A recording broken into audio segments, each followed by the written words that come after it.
बाजार में देखते हैं। एक शख्स को देखकर बॉल्डविन सबेला को बताता है कि वो शख्स गंदम के सौदे के वक्त वहाँ मौजूद था और दूसरी जानिब यारो की काहिरा की तरफ जाने की भरपूर तैयारी कर रहा होता है। बहादुर उसे हुक्मनामे का इंतजार करने को कहता है, मगर वो अब पीछे हटने पर आमादा नहीं होता। इधर सलाहुद्दीन काजी फाजिल के साथ मौजूद होते हैं कि अरफा यारोकी की फौज के साथ आने की खबर देता है। सलाहुद्दीन ये सुनकर अपने साथियों समेत इसके रास्ते में जा खड़े होते हैं। सलाहुद्दीन उसे हुक्मनामा मिलने तक इंतजार करने का हुक्म देते हैं, मगर वो उनके खिलाफ तलवार खींच लेता है। कामिल ये सब फसादात देख रहा होता है। दूसरी जानिब मौजूद काफिले के साथ काहिरा की तरफ रवां दवां होता है कि कुछ नकाब पोश उन पर हमला कर देते हैं। जौहर ये सब छप कर देख रहा होता है। मौजूद बायबुरा को खबरनामे की हिफाजत का कहकर उन पर टूट पड़ता है। एक मंजर में दिखाया जाता है कि जौहर को ये हमला करने का हुक्म देने वाला खलीफा होता है ताकि हुक्मनामा मिस्र न पहुंच सके। दूसरी जानिब सलाहुद्दीन यारोकी के वार को जाये कर रहे होते हैं। यारोकी के पूछने पर सलाहुद्दीन कहते हैं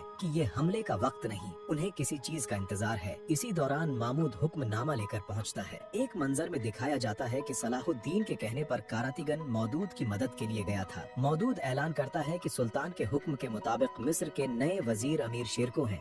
ये सुनकर यारोकी और उसके सिपाही तलवारें पसपा करते हैं और हुक्म पर लब्बैक कहते हैं।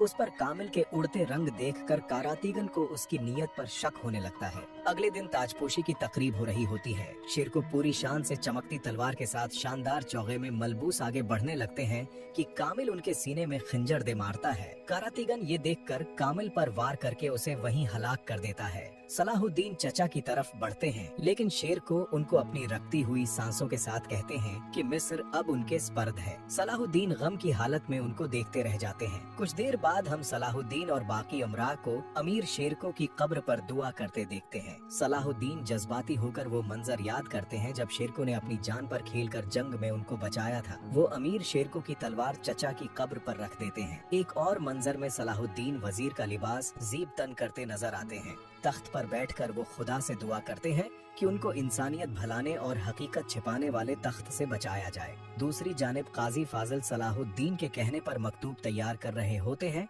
जिसे कासिदों के हाथ मुख्तलिफ समतों में भेज देते हैं। इस पर लिखा होता है कि इस्लाम के बोलबाले के लिए सलाहुद्दीन अपनी आखिरी सांस तक अनथिक मेहनत करेंगे। सलाहुद्दीन काजी फाजिल को दीवान का सरबराह और नायब वजीर बनाते हैं। इथिसीस को लश्कर का सिपा सालार, इरफा को शहर का मुहाफिज और बाकी लोगों को भी अहम जिम्मेदारियां सौंपते हैं। कारातिगन मायूस खड़ा होता है, लेकिन सलाहुद्दीन के उसको खजांची और तहसीलदार मुकर्रर करने पर वो खुशी से झूम उठता है। दीवान के बाद सलाहुद्दीन अवाम की शिकायत सुनने लगते हैं। एक मजलूम की रुदाद सुनने के बाद सलाहुद्दीन उसके मालिक से जाती तौर पर मिलकर मसला हल करने का फैसला करते हैं। उसके बाद शमसिया दाखिल होती है। सलाहुद्दीन उसे देखकर हैरान होते हैं। वो मीला की रहाई पर सवाल उठाती है और साथ ही वो लम्हा याद करती है जब जिंदान में मीला ने उसे ललकारा था कि जंग अभी खत्म नहीं हुई। सलाहुद्दीन उसे बताते हैं कि उसकी रहाई काजी का फैसला था, क्योंकि इस पर जुर्म साबित नहीं हुआ, लेकिन वो मिस्र वापस कभी नहीं आ सकेगी। इस पर शमसिया डट जाती है और कहती है कि वो सलाहुद्दीन को कत्ल करना चाहती थी। अगर जुल्म बरकरार रहना है तो दरगाम और शहवार को क्यों हटाया गया।